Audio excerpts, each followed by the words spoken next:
Military Broadcast Radio, the station that's giving veterans a voice. Find us on the web at mbradio.us. This entire military is one cohesive, dedicated force.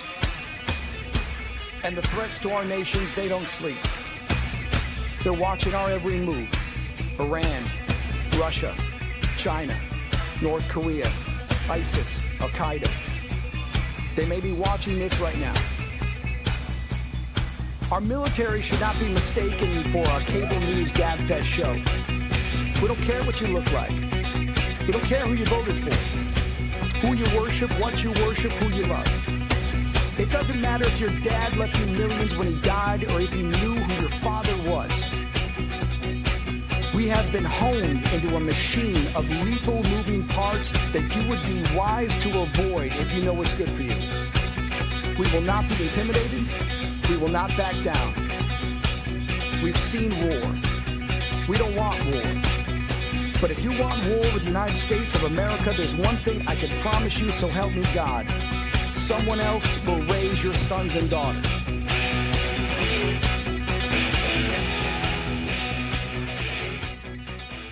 Military Broadcast Radio, the station that's giving veterans a voice. Find us on the web at mbradio.us. Opinions expressed in this program are those of the speakers and do not necessarily reflect the views or positions of any entities they represent. Find us on the web at mbradio.us. Join Terri with Tracer Rounds every Tuesday at 8 p.m. Eastern to hear interviews with veteran artists, veteran business owners, and businesses that support veterans. Catch us on Roku, Amazon Fire TV, and MB Radio. If you miss a show, you can listen again on Reefs Across America Radio every Wednesday at 3 p.m. Eastern. Tune in to see if you are on target. MBR, giving veterans a voice. And welcome back to the Tracer Round Show. You're on Military Broadcast Radio, where we're giving veterans a voice. And tonight's voice is to Edwardo Javier Guitron. Welcome, Javier. Hey, thank you for having me, Terri. So excited to have you tonight. I read through your bio, and I know that you were in the Army for 22 and a half years, and all of that was active duty, right? Correct. And you were first assigned to the 82nd. Can you tell us a little bit about your military service and why you decided to join in the first place? You joined in 2001. Is that correct? I did. Yeah. So why did you decide to join? What was it that drew you to the military? Well, no different from many children. And I was 17 when I joined, so I said I was a child. I was still a teenager in my mind for a few years. I was from a small town named Modesto, California. Very humble beginnings. My parents are immigrants, so they wanted me to go to college and stay around the area, maybe be a police officer and, raise a family and be around them. Like most Mexican or immigrant families want. They just want all their kids around them at all times. So that wasn't really me. I didn't envision that for myself. So I felt like I needed to leave. And how I joined the Army was, I think it was after my last water polo game, I got a phone call from a recruiter out of nowhere. And they said, "Hey, is this Edwardo Guitron?" I'm like, "Yeah, how you doing?" "Hi, what are you doing after high school?" I was like, maybe go to junior college, maybe play water polo some more, maybe jump out of a few planes. I don't know, some things I wanted to do. And then he goes, and I'm 16, mind you, at this time. And I said, so he goes, "Want to be an airborne ranger?" I was like, "What do they do? They jump out of planes." I'm like, "Yeah, I'll do that." And then he confirmed my birthday. He was like, "Wait a minute, you're 16? I was like, "Yeah.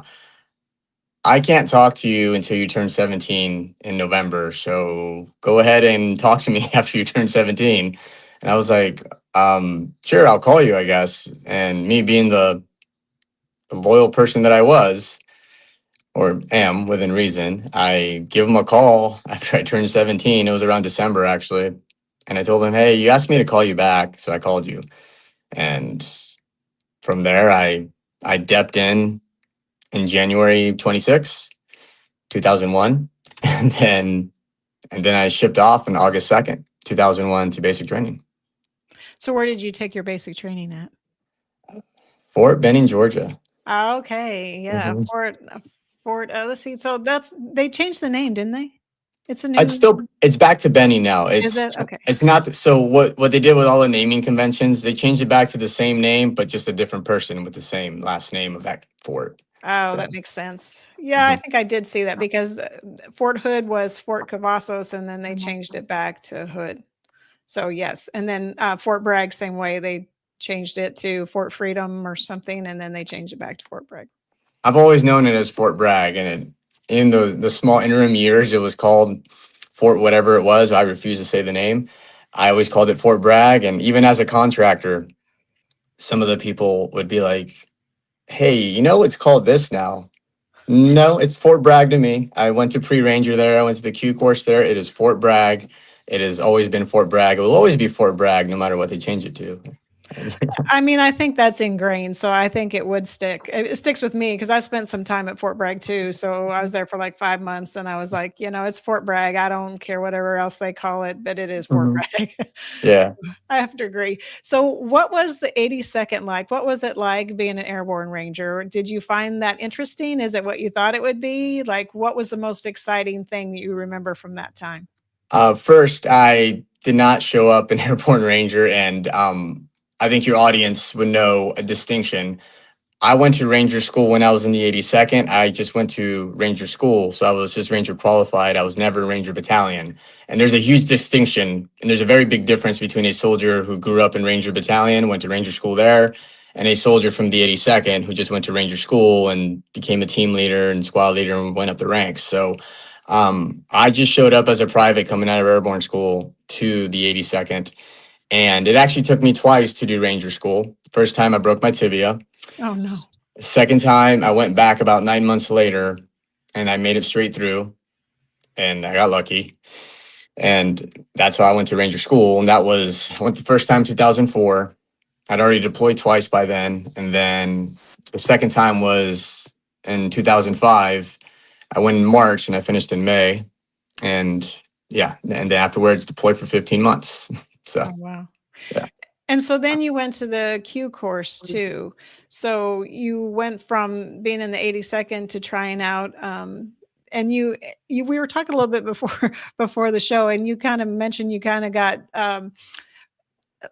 tricked into going and doing it, and then the person kind of backed out on you. Could you tell us about that? That's an interesting story. It is. And this is where, your mother would ask, if your friends jump out of a plane, would you jump out too? I was like, yeah, mom, I would. And Exactly. I was that kid. I'm still that guy to a point. I mean, I have a kid now, so I'm not as silly as I was back then, but I was actually stationed in Fort Meade because after that 15-month deployment in the 82nd, I re-enlisted to go somewhere else because I was just very much done. Friends are dead, a lot of people injured, everyone was going out to every direction, everyone I grew up with were gone, so I didn't want to be there. So I re-enlisted, weirdly enough, to go to a place that I've never heard of in Fort Meade.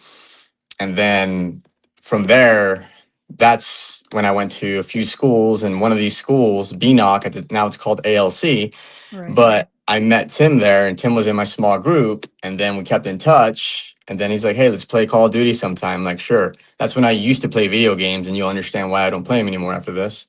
So he came down to Quantico in Virginia because he was doing some training out in Quantico, and I drove 2 hours to go and see him. And again, he was my drinking friend, right? So we drank that night, talked about life, talked about where we want to go. I told him, "Hey man, I'm getting out of the Army next year. I'm really ready to get out." And I told him, yeah, I was probably going to go to college and stay around the Maryland area at the time. And then, crashed down his couch in the hotel room. I woke up, said, "Hey man, I got to drive back. See you later." Because it was Sunday and going to work the next day. And he goes, "Hey, Javi, can you come back?" I'm like, and come right back in the hotel room. And he goes, "I need to ask you a question." I'm like, "What's that? Would you go to selection with me?" And I said, "Well, which one?" PsyOps, Civil Affairs, SF. He goes, SF. I'm like, cool. When do you want to go? October. This is May when he asked me. So I said, sure, I'll go with you. And, I talked to the SF recruiter and said, hey, I'd like to go in October. Okay, cool. Get your physical in. Already got a physical in. And I was set for October, and I was training up. I wasn't really training too hard because I was already sort of in shape anyway. So that's why I was like, sure, I'll go. I didn't care. Right. And October, I show up and I'm around in the reception area in Fort Bragg. I don't see Tim. Then we get out to Camp McCall. I don't see Tim in any of the tents. Back in the day, we did it in tents. And then after the PT test, all those people they called out and that didn't pass, he wasn't around. So I'm like, maybe he got sick. Maybe life happened, whatever. But I'd already promised myself by then. I already voluntarily withdrew from one thing in my military career, and I promised myself I would never do it again. I'd literally much rather self-delete than ever have that shame. Even though my heart really wasn't into doing that thing, I voluntarily withdrew. It's still that pain as a man, as a soldier, the ego, the pride that we have that draws us to go to the next level in anything. That still hurts. It hurts a lot. And I didn't realize how bad it hurt until I did it. And I realized I will never do it again. And I mean, ever. So sure enough, I show up here. I finished the PT test and selection. I think there's from 400, it went down to like maybe 330. It was a lot of people that failed, I remember. And then from there, I'm like, well, I'm here. I'm not going to stop until I'm hurt or I'm finished. That's where I'm going to go. And I finish it. I get selected. I get my phone back. I call Tim. I'm like, hey, Tim, are you good? I was like, yeah, why? What's up? Well, you asked me to go to selection with you. You're not here. I just got selected. I just want to make sure you're okay. And he hangs up the phone. I text him and no answer. And I was like, you know what? I'm hungry. My feet hurt. That's like tomorrow problems. I didn't care. So I ate a lot of food in Fayetteville that day and then get the next plane trip the next day going back, turn on PlayStation 3 network. I see my gamer tag with him, deleted and blocked. I can't re-add him. So he blocks me from PlayStation Network and the gamer tag to add on. And I'm like, really, dude? You blocked me off of my phone and then you blocked me off of this? You asked me to go with you. What's going on here? And that's literally, and I was still going to get out of the Army then. And then I had some good mentors in Fort Meade that convinced me, saying, listen, you have an opportunity here. You're young. You have your whole life ahead of you. And I told him, you're right. I want to get out, maybe go National Guard ASAF, but I don't want to do this anymore. And then one of them spoke some sense into me and he convinced me multiple times too. He did not stop and he convinced me to stay. And I did. Finished the Q course in 2012 in April. And then I got to 7th group in June 2012. So how was the Q course? Did you find it hard, or was it hard just because of lack of sleep, or just because you were dependent on people? How did you find the course? The Q course, it's not hard, but it's easy to get kicked out. And let me explain that. Let me deep dive into that. You're in a people-centric career field at this point. Words have meaning, image projection has meaning. So you can have the best intentions, but if an instructor sees that you look like you don't want to be there, they take notes. And I will say this so that people could understand and conceptualize. Us as Green Berets, sometimes we act petty. And if you don't like a guy, they would kind of, and I've seen them do this. This is where I'm like, they literally just teamed up against a guy that's actually a good person, but maybe he didn't really have the look to a certain instructor, and then they would somehow pick on him to a point where he would be gone. I'm like, okay, cool. That wasn't me. Luckily, I mean, I knew how to play the part, but if you go ahead and have a bad day in front of the wrong person, it can really be detrimental for the rest of the Q course. It could follow you. I mean, that's just how it is. And that's the community. Commercials would never say it, but if you don't act the part, if you don't get along to go in, and they want you to have a certain image projection and demeanor, professionalism, obviously not look horrible in uniform and perform at all times and never embarrass yourself or embarrass your team. If you look like you're doing the bare minimum, that's where they catch you. Because, and I'll say this example. We had a release run one time and our instructor says, hey, just don't fall behind me. For you guys, just go ahead and go. So we just sprinted off. And that's when I used to be a gazelle. So I finished second, and I'm very, very disappointed because it was between me and my buddy, Scott. He was just always super fast, but at times I would beat him. And then I'm breathing hard. I'm like, God, you beat me this time. And then we're waiting for everyone to come back. The instructor is in front of like a gaggle of about like 11, 12 people. Mhm. And then he goes, for you guys that went ahead and did your best, I will never look at you for the rest of the Q course. In fact, I'm not worried about you. I don't have to ever think about you shortchanging me. For you guys that went ahead and just stayed right above me, right ahead of me for about 10 feet, I will look at you for the rest of the time and I will find something wrong with you and I will kick you out. Oh, wow. But do you understand where that Yeah. makes sense? Because Right. why would you want people to do the bare minimum to be Right. out there when no one is watching you? You're supposed to do the right thing. You given an intent, you develop the task and purpose. If you're out there doing what you're not supposed to do when no one's looking, do you want that person on the team with you? Right. I mean, you get what I'm saying? Like it Yeah. made sense to me. At first, I'm just like, that's kind of off. But then as I was walking, going back to class that day, I told Scott, I was like, you know what? I'm glad Sergeant Coleman said that. I really am. I'm glad he said that. It kind of like valued us and realized I don't have to look at you guys anymore. Just don't get hurt. Don't do something stupid. And you guys are going to be Green Berets someday. But these other guys, I'm watching them. Right. Well, I mean, that makes sense because if somebody's just barely squeaking by, the chances of them really being there and being engaged when it matters, it's iffy. And if you know someone's really performing and really going above and beyond, you know that when it gets tough or, when things kick off, they're going to be there, they're going to be ready, and they're going to be in it to win it. So. Correct. So that was just one example, right? And it could seem cruel to some people, but that was probably one time I believed in that system. I'm like, yep, I'm glad they did that and you know what? Some of those guys that were the bare minimum, they got kicked out of when they got to SF, they got kicked out. Like they're out of the Army, got kicked out of the Army kind of thing. So again, sometimes it works. Sometimes that does work. So. Well, they always say that you want to teach somebody to fish, you don't want to give them the fish. And so if you're always like leading them by the hand because they're like, well, what am I doing now? And what's next? And like they're, always fishing for stuff and you're always feeding them, they're not learning to survive on their own.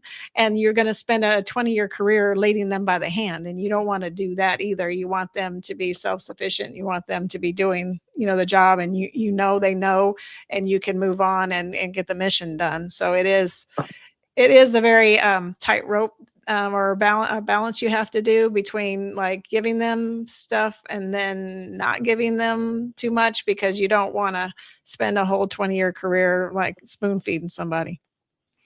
No, that's correct. And from there, graduate. Actually, in my graduation, Ross Perot, he was the guest speaker, so he gave me my Green Beret. Oh, wow. On my graduation, yeah. So that was pretty cool.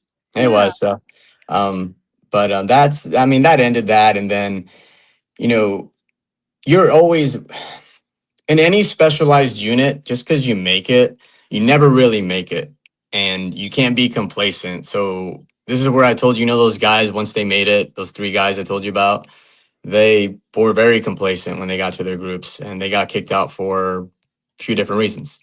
But just because you make something doesn't mean it ends there. Like you have to prove yourself constantly. And I will say that is a stress in the soft community. We're all competitive with each other, hyper competitive with each other. Sometimes people are competitive in the wrong way. I won't get into that here though. And I do agree, though, you have to have that competitiveness to stay relevant. And if you're not really relevant, then you're not really needed. That's my opinion, though. But I'm pretty sure other people share that opinion when it comes to those specialized units.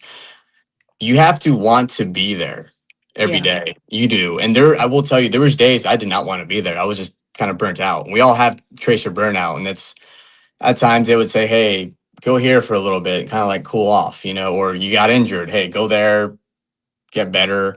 And when you get injured, sometimes they forget about you. So now you got to like fight for yourself again to stay relevant. And that in itself, that's on me. you know, in the big army, you have always people kind of managing you, kind of like looking after you. Sometimes you're in places where you just get lost and people forget about you.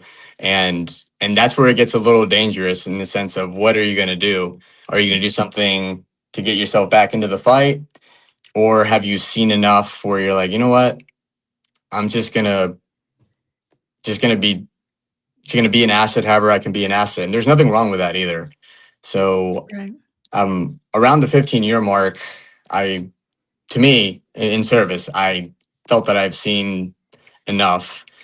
And I started buying houses, I started buying real estate because you got to think I was deployed all those times in the big army.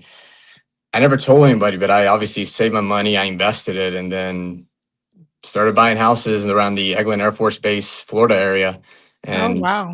yeah, I got enough to where I can say no. And I have used it now that and I'm going to jump around a bit. Now that I'm out of the military, I don't have to work and it's a good feeling.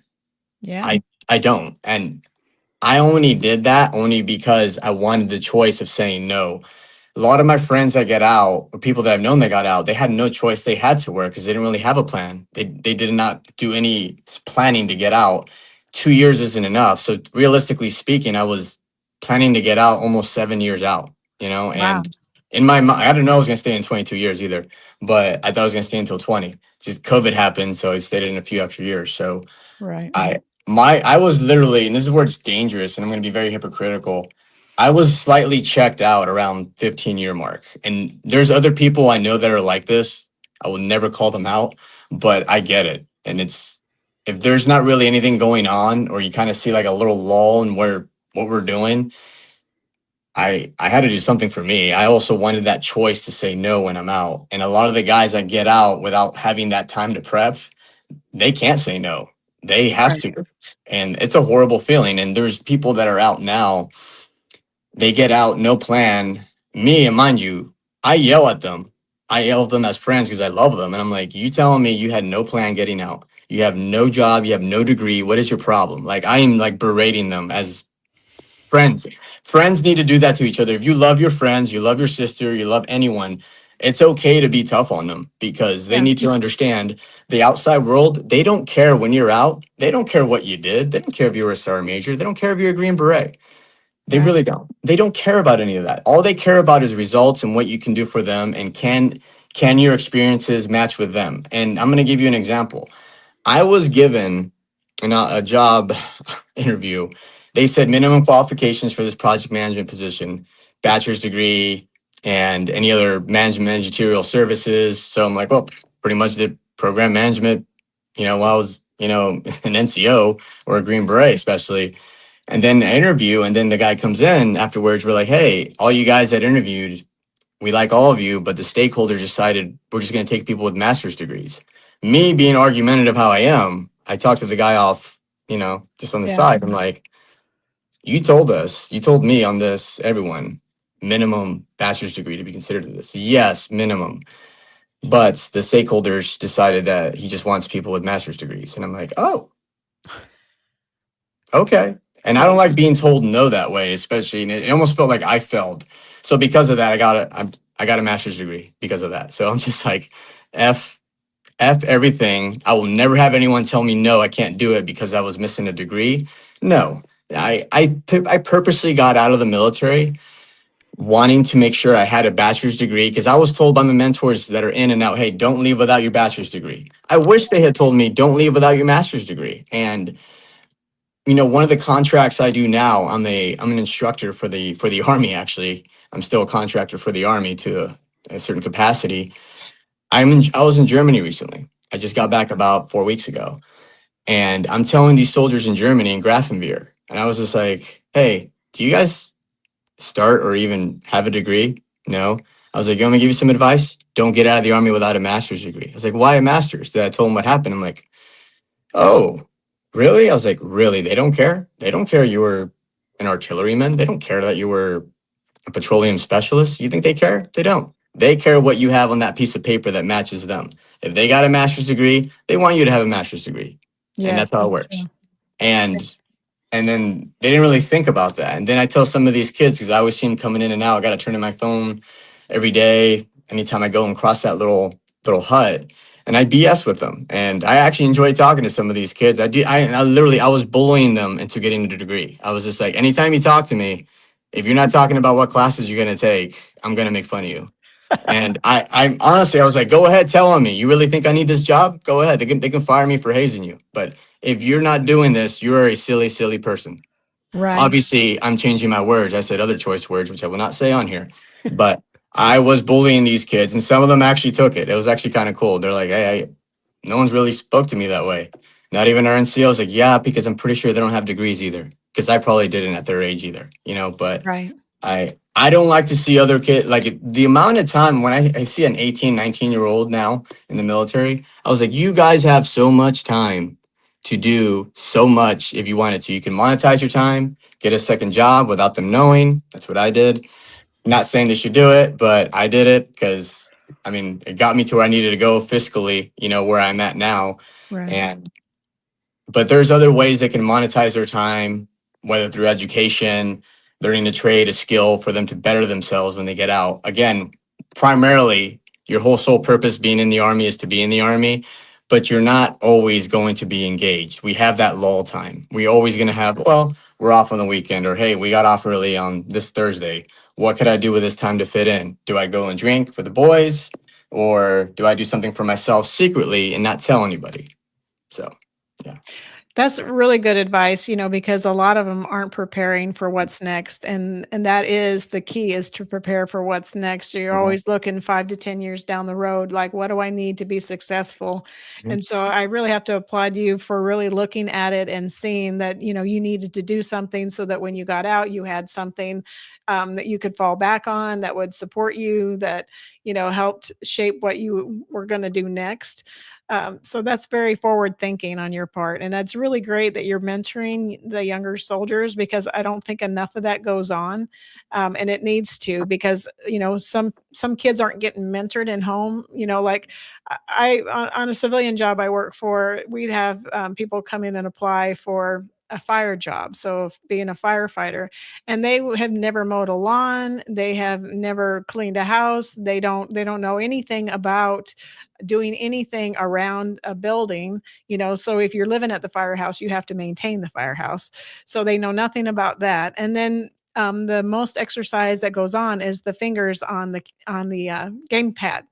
So, Right. They're very strong when it comes to the gamepad, and they know all about it. But when you're asking them to do a 2-mile run, when you're asking them to perform some kind of physical activity, they're like, oh, wow, like I wasn't expecting that. So they're really not, enough of them aren't getting engaged in knowing what chores and what what you need to have in your toolkit to be successful when you're trying for a career. You're correct. And they don't know what they don't know. And again, you say mentor, to actually soldiers in active duty, I bully them. That's the best way. You say mentor, but I playfully bully them.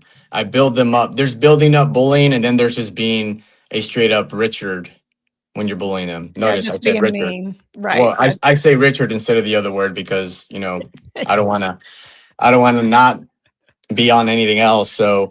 So when you're being that kind of bully, that just serves no purposes. But again, how I do it now, I'm a little older. I bully with intent. I'm like, if I'm bullying you, it's probably because I sort of like you, and Right. maybe you should do better before time runs out and you're 40 and you're out someday realizing, wow, I don't have that time equity I used to have. Yeah, exactly. You don't, because you messed it up. So Yeah, some advice that I'd gotten from a chief, he'd said,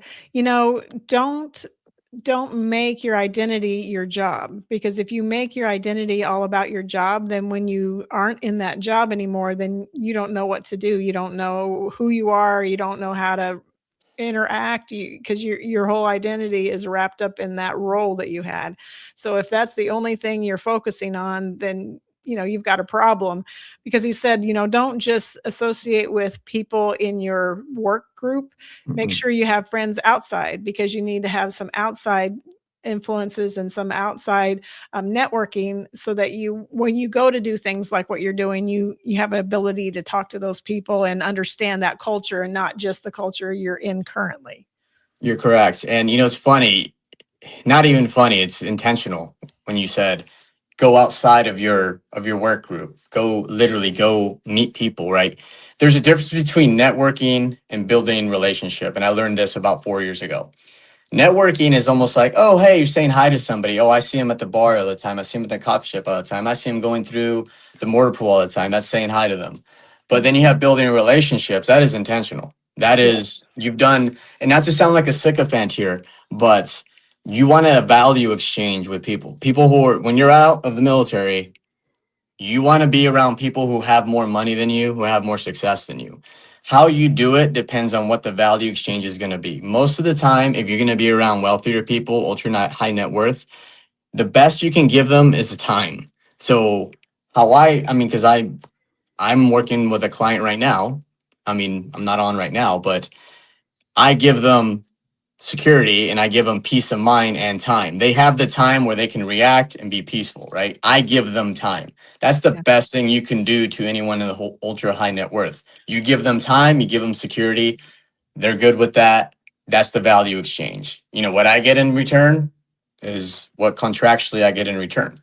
So I would highly suggest, if you're going to either while you're in or when you're out, intentionally build relationships. How you do it is on you, but you may want to practice while you're in how to do it efficiently. And how do you do that? What's the value exchange between me and a person that I know I can gain value from, they can gain value from me? Because why would someone more successful than me or higher rank than me want to hang out with me? I have to have some form of value exchange where I'm going to give them something, right? So I there's saying hi to a person just because you made face with somebody doesn't mean anything. Because you know how they say it's all about who you know? No, it's about who knows you. Are they thinking about Terry to get this position or to get something that gives them a better opportunity? Are they thinking about you? That's the thing. It's how do they think about you? It's not who you know. You can know everyone, but you can say hi to everyone. You see them in the mortar pool, see them down the hall, see them in the coffee shop. Just because you know them doesn't mean they know you. True. And it's literally, it sounds a very sycophantish, but it very much is a value exchange between relationships. If you're going to go ahead and go to a certain level of success, you have to have a value exchange where they think about you and you bring them value. And I actually despised that way of thinking while I was in, but now that I'm out, I realize, you know what? I think I want to be rich. So I'm going to go to law school now. I'm going to go to law school and I'm going to build relationships intentionally with the right people. And I'm like, you know what? I want to feel how I want to live in a mansion now. I decided I want to do that by 50. So I'm going to do that. And I'm going to intentionally do that. So do you still buy houses, or do you still have those houses, or did you sell them? So how did you actually pick real estate as what you were going to do, and how did you become savvy in that market? It sort of became by accident because that time at 15 years I hit a fork in the road, right? Right. And just in life in general. And if it wasn't real estate, I had a neighbor. He's became my property manager and accountant for a bit. And well, he died because he was kind of old, unfortunately. But I was very upset one day. He came over to my house. I was next door neighbors with him. I was being very rude. And the next day I came over and I told him, like, there was no excuse other than I shouldn't have talked to you that way. And I barely talked to you and I'm sorry. And then he's like, I knew you were having a bad day. I was like, how'd you know? I was like, I've been around. He's like 70. So I listened to him a bit. And then he asked me about houses. And I was like, I hate houses. I bought a house in Maryland. And after everything tanked in 2008, I still own that house. I'm underwater in it. I hate it. And he goes, why don't you buy a house now here in Florida? I'm like, I don't want to because I'm still underwater in that house in Maryland. And I started buying houses. He convinced me I should buy one. So my first house, I bought it for like $136,000. That was the price on it. And then I went from that one to about a whole bunch of others because I had, again, a lot of money saved up from deployments. And earlier in my career, I actually completely forgot. This is how, again, so oblivious I was because I just didn't care. I was so oblivious that after 2008, I started putting like $1,100 in mutual funds and an IRA. I totally forgot about it. Don't ask how I just forgot about it. I forgot about it. And all of a sudden that was 2008. So now it was around what, 2017. And I was like, oh, wow, I have like 400,000 in here. What happened? I had no idea. Wow. So, and that's when I started buying houses after That's that. awesome. Yeah. So that's another good point, is to put in investments like Oh, yeah. 401s or 457s or IRAs or Oh, yeah. Roths or all that. Even just $50, $100, whatever you can spare or afford at the time. Even if you can't afford it, sometimes it's worth the effort to afford it, because like you say, you forget about it sometimes. I mean, I don't think you ever truly forget about it, but it's not ever present in your mind. You're thinking about other things, and then you go back to like, oh yeah, I have that account. I wonder what it's doing now. And then you check it out and you're like, wow, it's really doing good. Like, because some of those self-managed accounts, if you don't have to go in and make any changes, or you don't make changes because it's a guided account and they're making all the changes for you, then you can end up with a really nice nest egg. And so really that's good advice too for younger people, or even people my age or your age. It can still invest and still have 10 years to invest and still have come away with a decent pot of money into retirement. I completely agree. Since it was busy into the war back then, I literally forgot about it. And I really do mean, I looked at it maybe once in 2000. While I was in the Q course, maybe I looked at it once while I was in the Q course, but I was just so busy, just working out, studying, eating right. I didn't really care. I just looked at it once. Then I didn't look at it again until 2017. I'm dead serious. I just didn't. I did not care. I can't tell you enough. At the time, I didn't really care about money. I lived below my means anyway. Before I got married again, I was living with 2 other guys, and that's how I ended up being able to have all that money, because we BAH hacked. One of my friends, Ryan, he bought a house. So Chris and I took up rooms, and guess what? We helped pay his mortgage. And guess what I was doing? I was buying houses as I was living in his house. And then again, I'm a bully to my friends because I love them. So I told them, I'm like, hey, I have 6 houses. You 2 a-holes are going to have to buy a house or I'm leaving. And I forced them to buy. Chris bought 1 house, Ryan bought 2. And then I started buying houses again. Again, if you're my friend, if we're roommates, and I believe in you and I love you, I will bully you to success. That's just how I am. And I made him do it. So they're probably thanking you about now. They are, but I keep in contact with them as best I can. Yeah. They have their own lives now too, and I have mine. I'm traveling now, and I'm studying for an LSAT, coming this September. So I want to score the best I can there, and I have a son now. So a lot of changes with time allocation, that's for sure. So right. So what are you doing now? I mean, like, what is your day job? Are you doing physical security or? Well, it's multiple things. So I have done security consulting, both overseas and here as well. I am working for a client right now. Physical security is, sure, that's an element of it, but there's also an element of protective intelligence. Yeah. That's a fancy way of saying, hey, be a critical thinker. Who are the people around? Are they threats? Threat detection? With any family members. It's just or just people around in general. So it's not just, no offense to those mall cops, and they do a good job in the mall being a deterrent. But it's none of that. It's legitimately, it's a thinking person's game. What I do now, and given my background and mentoring in the executive protection realm, I've had some good mentors even in this realm. I'm always learning. So because of that, I'm able to do what I can. Obviously, my prior career in the military has helped with this position. But yes, I am doing security, but protective intelligence and security wrapped up into one. Counter surveillance, so it's a multitude of things. It can be, when it's boring, it's good. You never want it to be exciting, because then it puts them in danger, which is my whole sole purpose in life is to ensure when I'm on, and even when I'm off, I still think about clients. I am like, hey, hopefully they're safe. but when I'm on, it's game time. It's their life, and you can't put a price on life. So their safety is my concern, utmost concern. So does it take you out of the country? Does it take you across the country? Do you usually stay in one place generally? It varies between clients. Yeah. So, but yes, to answer your question, it varies, and yes to all. So.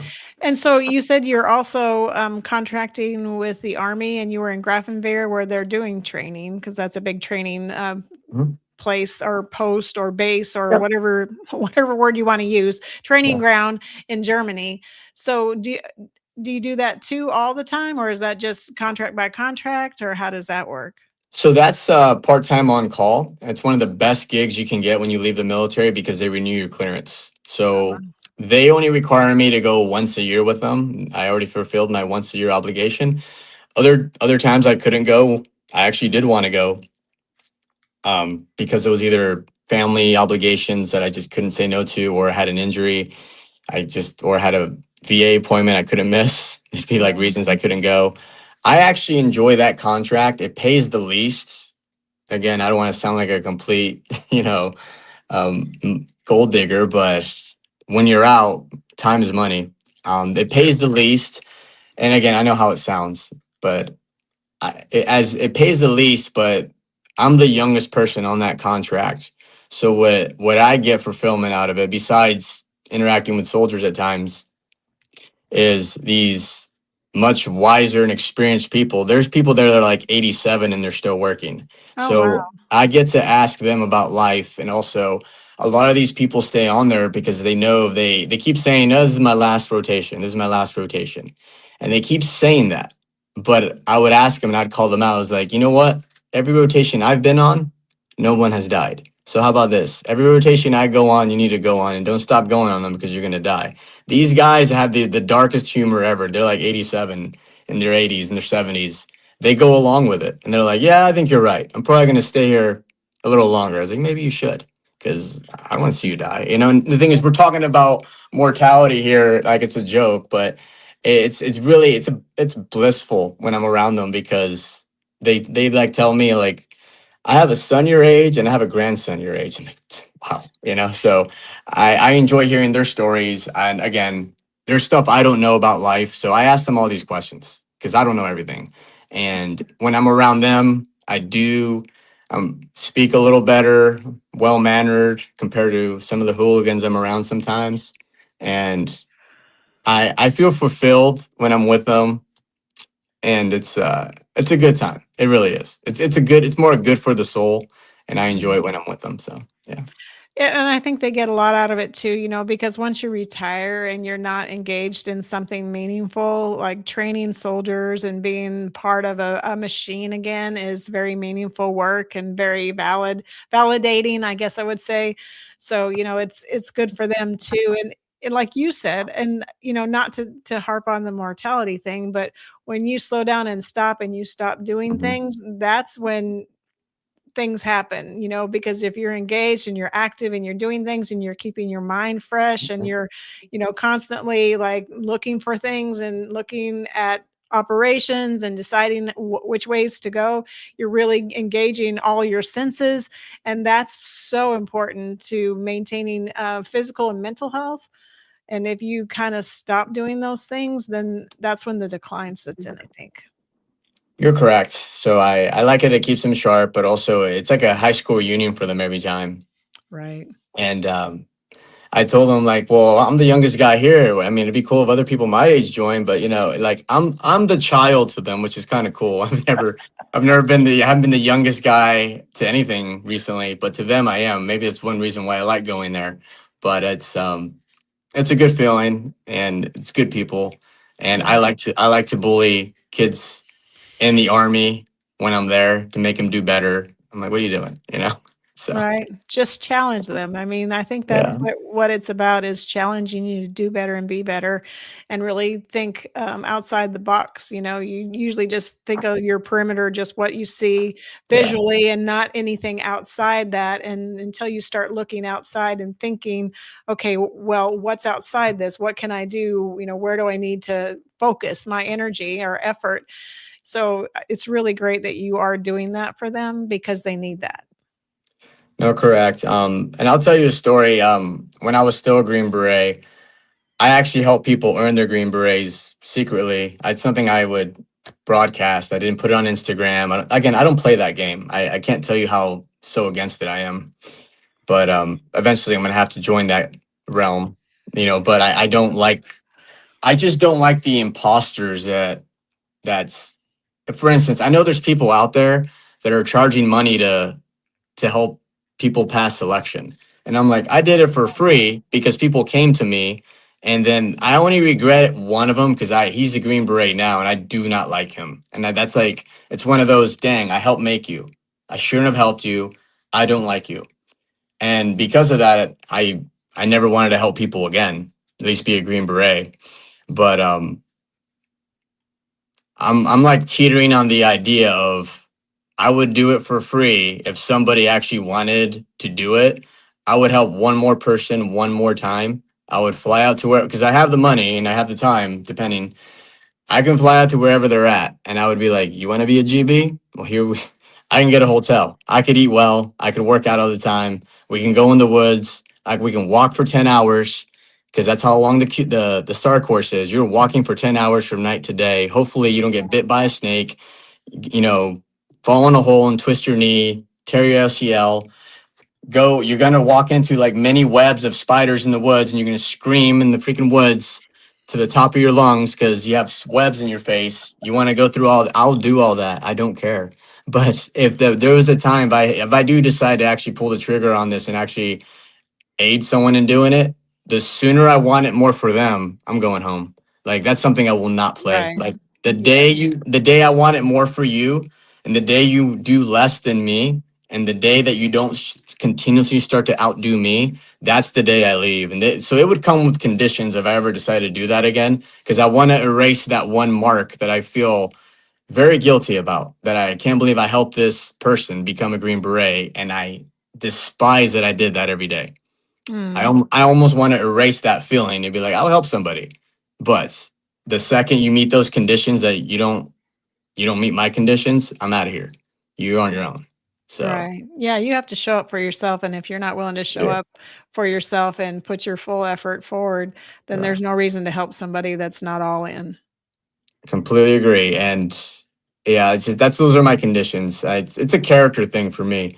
And again, you don't just go to selection because your drinking friend asks you to go. You go to be intentional. And what I did, I'm going to tell you right now, what I did, I went on a whim, but it worked out somehow. Okay. Life is funny. And this is where, if somebody asked me, describe your military career, funny, completely funny. It wasn't great.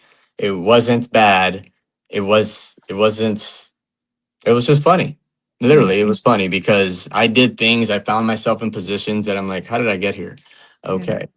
Yeah, I should have had a better plan. I will tell you, I did not have a really good plan. I didn't. In the early years, I was a kid. Yeah. I was a kid. I thought I was going to get out and go back to Modesto. And then the longer I stayed in, obviously views changed, but I didn't have a good plan. And I'm trying to have a better plan now. And I think I have a pretty solid plan. But I hope other people know, when you get out, no one cares. And the only thing you have to do is produce results. But have things and have the ability to say no. And if you don't, find the ability to say no. Get there. I don't want to say the word, I guess I could say the word. If you feel enslaved, that's a problem. You should not feel that way. You should have the ability to literally make the world however you want it to make it. Pragmatically, there's high dreamers, there's dreaming, and then there's practical goals, right? But like I just told you, I don't know if it seems impractical, but I decided I want to live in a mansion by the time I'm 50. I think I'm gonna have to be a lawyer, a certain type of lawyer to do it. I'm gonna go to law school, and I'm going to get there because I'm bored. Well, that's a lofty goal, and I wish you all the luck there. What type of lawyer do you want to be? Sports law and entertainment lawyer. Oh, wow. Okay. That'll be an interesting one for sure. I decided I want to take. Why would I take money from common folks like us? I'd rather get it from the high net worth who are going to need it. They're going to need the representation, and I'm already doing it from a protection standpoint. So why not doing it from a legal standpoint and trying to get them the most money they can on a contract, NIL, whatnot? Sure, let's do it. That's the way I see it. I think I'd rather do that than, God forbid, ever be a family lawyer. Family court is like the worst one, I think, in my opinion. That would rip your heart out every time, I'm afraid. You'd have PTSD just from some of the cases you hear. And you'd probably be demoralized, or just like you see people as like in a different view because you see it. You see kids, you see the whole process is just so horrible, and I think that would like callous my soul. So instead, I'd rather go to entertainment and sports, and I think that would be my niche. So yeah. I think that's a good lane. I think that's well thought out, and I think it's a good way to go. So, what do your parents think about you now? Now that you've done the Army thing, you've bought houses, because they were wanting you to come back and be a police officer, you said. So, what are they thinking about your career path now? My dad's proud of me. He's just he's a Mexican immigrant man who's just like, that's my boy, that's my boy. He did it. So he always brags about me, which is great, Yeah. And my mom, all she cares about, and she's glad that she has a grandson now, and she just wants me to be safe. Yeah. And I make calculated risks. I'm not gonna completely just BS you here. And I tell her sometimes whatever she needs to know, because some things don't need to be communicated. And that's the honest truth. You don't need to communicate everything to everyone or to anyone sometimes. And that's okay. You just don't have to lie to them, but you don't have to communicate everything to them. So right. Yeah, some things are better left unsaid. Very much so. Yeah. So we've got about 8 minutes left. Is there anything else you wanted to put out, or anything else you wanted to talk about that you wanted to leave with the audience and leave for them, food for thought type of comments or information? Yeah. There's going to be times in the military and in your life where you're going to have this line, the red line, of morality, ethics, legal, illegal. And if you're going to cross that line, be sure you're able to explain it, if you're caught, to your peers, your kids, your chain of command, people that have stake in you. Be sure you're prepared to say why you did it. And if you can't, then don't do it. Right. So if you're going to do it for selfish reasons, that doesn't help the mission, the task, the fluidity of the contract, or the fluidity of the team, guess what? Not worth doing it. Not worth it. So true. Because you do walk a fine line sometimes, and you have to really decide whether it's worth it to do this or that, and you really have to put it in perspective with the people around you, and will it make sense to them, and will they be harmed by your decision? What does that look like when you're talking to your family later on? So you really do have to put it in that context in order to make the best decision, I think. No, absolutely. And again, a lot of strange things coming up on social media now. Horrible influences out there. You are what you take in. If that's I call social media digital fentanyl now. It's like, it's strange what it's doing to kids. Yeah. It's so impressionable now. Like they tell kids you need to look this way. This weird thing called looks maxing. I'm like, they're telling teenage kids, is saying it's okay to take tren and to take amphetamines to look a certain way just to get attraction from the opposite sex. It is insanity. That's the stuff these kids are completely ingesting. That's what's coming to their heads. Yeah. And I that's why I want to get out there now more. more for my son, because I have a 4-year-old son. I don't know what content he's going to ingest when I'm not around. And, if he sees me on YouTube, he sees me on content someday, hey, that's dad. Oh, cool. I could be dead by then. I don't know. But he at least knows that dad wants a better life for him. Dad wants a better life for his friends. And the biggest flex out there is you bragging about your friends, you bragging about your sons. And I want to get as old as that 87-year-old man that I was on that contract with, because his kids still spend time with him. And that's what I want. That's the biggest flex in the life, is I want to be at that age and my son still wants to hang out with me. And that's ultimately my goal. So I got to do epic things. It doesn't stop when you're out. You got to keep going. So.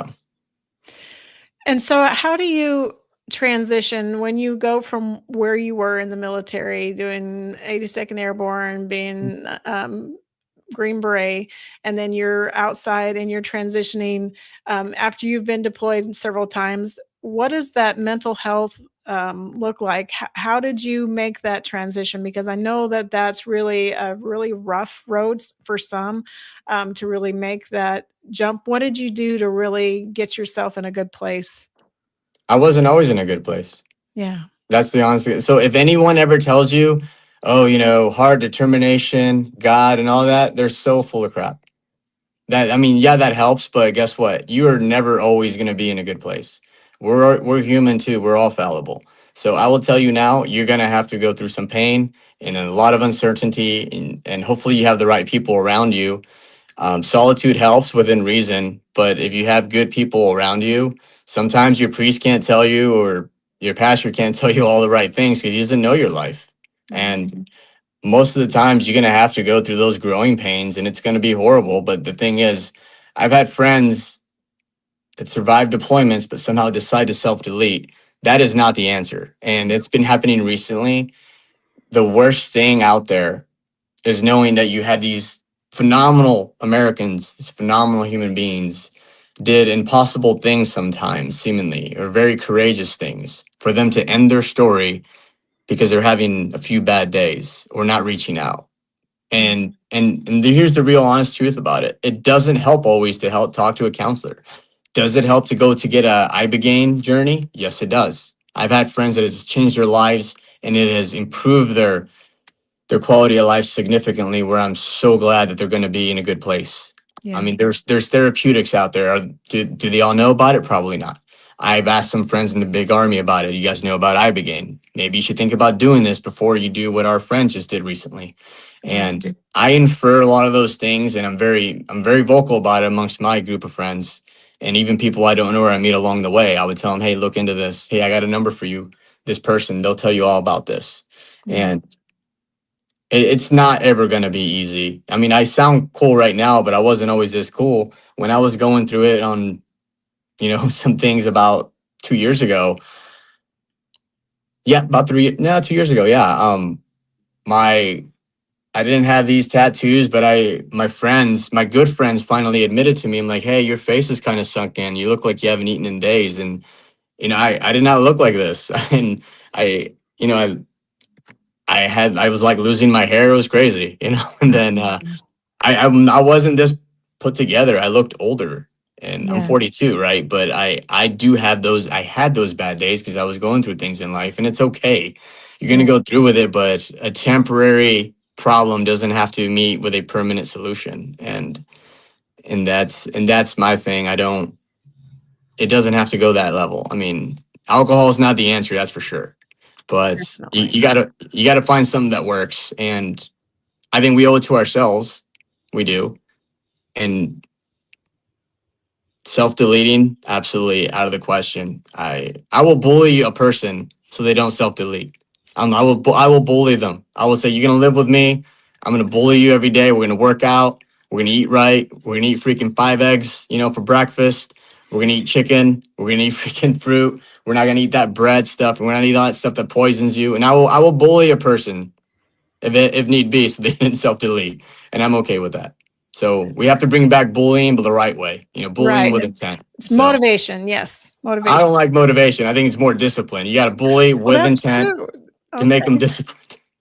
I agree with that. Yeah. Well, it's been great having you on. I've really enjoyed our conversation, and I really learned a lot. And I thank you so much for sharing your wisdom and your guidance for all of us, not just the young new soldiers that are just learning, but some of us that are seasoned veterans that are learning too. So I really appreciate all the feedback on what we can do to make ourselves in a good space.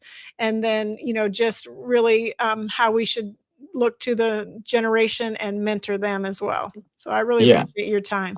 One last thing, I'm gonna bully you if you're reading this or hearing this. If you don't have your master's degree by the time you're out of the military, I will bully you.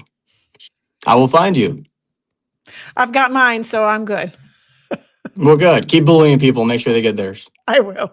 Keep it on. All right. Well, thank you so much for joining us tonight. And we gave Javier his voice tonight, and you can give yours too. So just make sure that you're always looking to promote well-being amongst our ranks. That's what we really need right now.